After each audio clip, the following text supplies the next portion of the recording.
Hello there folks, and thanks for joining me at my tying bench once again. And today's fly I chose an old soft hackle pattern. It's called the tups indispensable, and it's been around a long time. It's a good attractor soft hackle pattern, and I'm going to show you a little tip as we tie for the floss body. As you probably noticed, on a lot of times when you tie flies with floss bodies, the floss will tend to creep down around the shank. After you catch a few fish, it'll slide down around.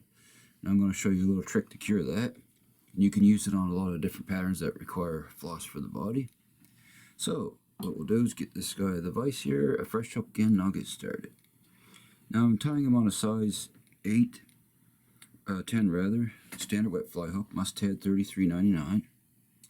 So first we'll get our hook locked down in the vise here. Okay. And I'm using some yellow danvilles 6/0 thread here. So we'll start our thread. Put an eye length behind the eye here. Get a thread base down as usual. And we're going to wrap back to almost to the barb here.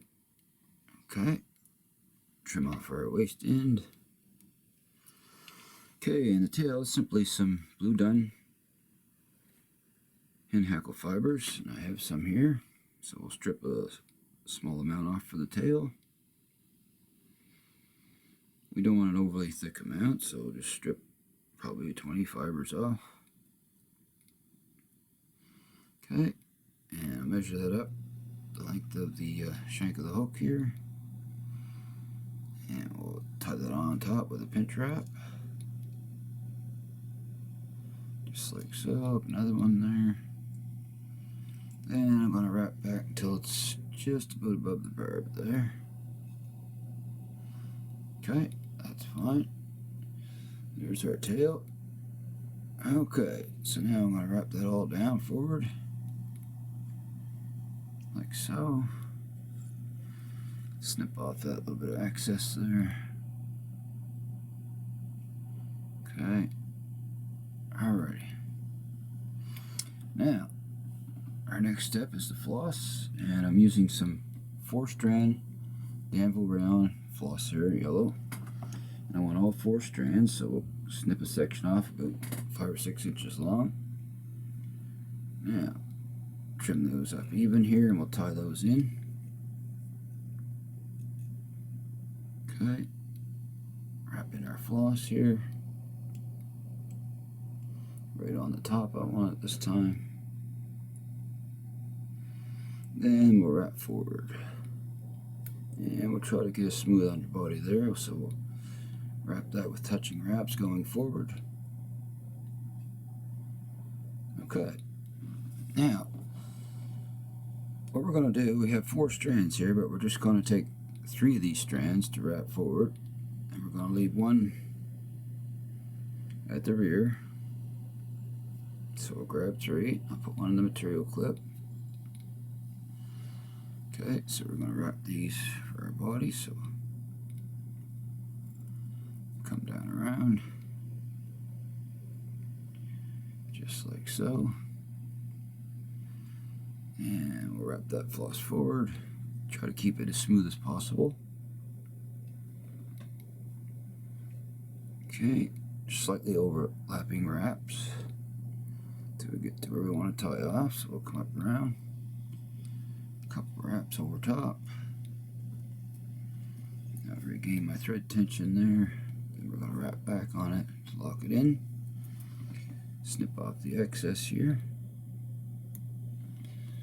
Okay, then what we'll do is take that 3rd strand, the strand I left there, and we're going to fold it right over the top of the body and tie that down. Just like so, right across the top. Okay, trim that so it's out of my way. Now we'll just lock that down in place. And what that does, folks, is it keeps that floss from coming down around. That piece that you fold over sort of locks the floss in so it can't slide down here on the shank of the hook. Just a little trick there.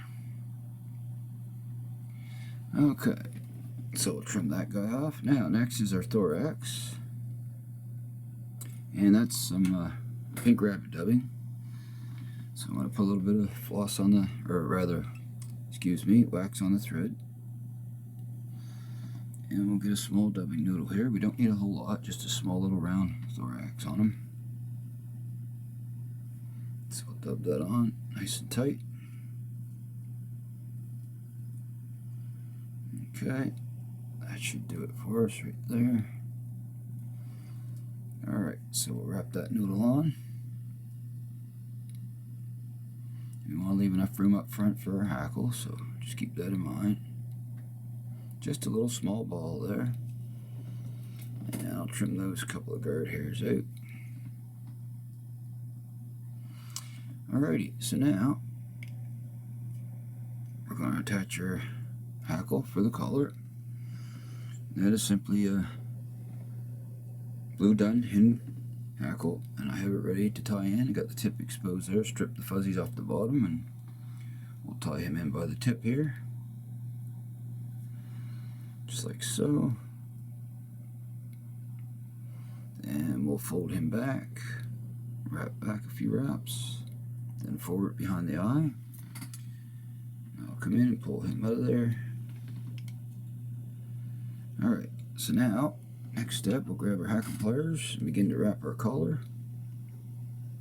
So I'll grab that here with my plunger pliers. Whoops, that one snipped out. That's alright, folks. That happens sometimes, so we'll back that off. These hen hackles are quite fragile, so you gotta be really careful with them.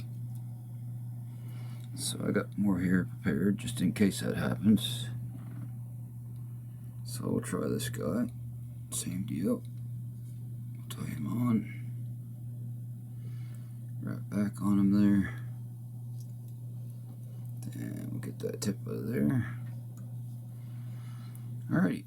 So here we go. We'll try this again here, folks. Okay. Just gotta be gentle with these hen hackles. Alright, so here we go. Now I'll wrap those forward. And we'll keep the hackles swept back as we go. Just like so. Come down around, one more turn, and we'll tie them off. Okay. Release my pliers here. Snug that down tight. A couple wraps forward, then we're going to fold everything back. And wrap back on that. And I'm going to reach in and grab that little stem and snip them off. And I got one little stray fiber there I want to snip out. So the fly is essentially done. We're just going to form a little neat head on them here. Not too big of a head on them.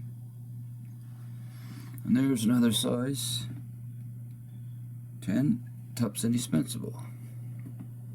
So I'll get my whip finisher out here and smooth the thread out a little before I do the whip finish. Okay, we're going to do a 5 or 6 turn on this guy. There we go. Snip that down. Pull it nice and tight, seat the knot. And we'll come in and snip it off close. There we go. Done deal. One more step. I'll take my solar rose bone dry that I use most often on my flies. And we'll put a little coat on the head here. Just keep in mind not to get any on your hackles. If you don't have solar rose, use whatever you generally use. And we'll zap that with the UV light here, cure them up. Doesn't take awfully long with this stuff. There we go. So there we have it, folks. Another size 10 tups indispensable. And that little trick with the floss is what I want to tie this particular pattern for, and show you the little trick there you can use on the floss body. That makes a big difference using floss, because it likes to slide in on the hook after a short time, especially if you catch a few fish on a fly that has a floss body. And you can use it in a lot of different applications. So, anyway, I hope you enjoyed this here tutorial. And if you haven't subscribed to my channel yet, hit that little subscribe button down there and the bell too, so you're notified when I put out new videos. And throw in a like too if you wish, or any comment you have, put them down below. And I'll see if I can get a little close up on them here for you. There we go. So, until the next time, folks, happy tying out there, and I'll see you all again soon.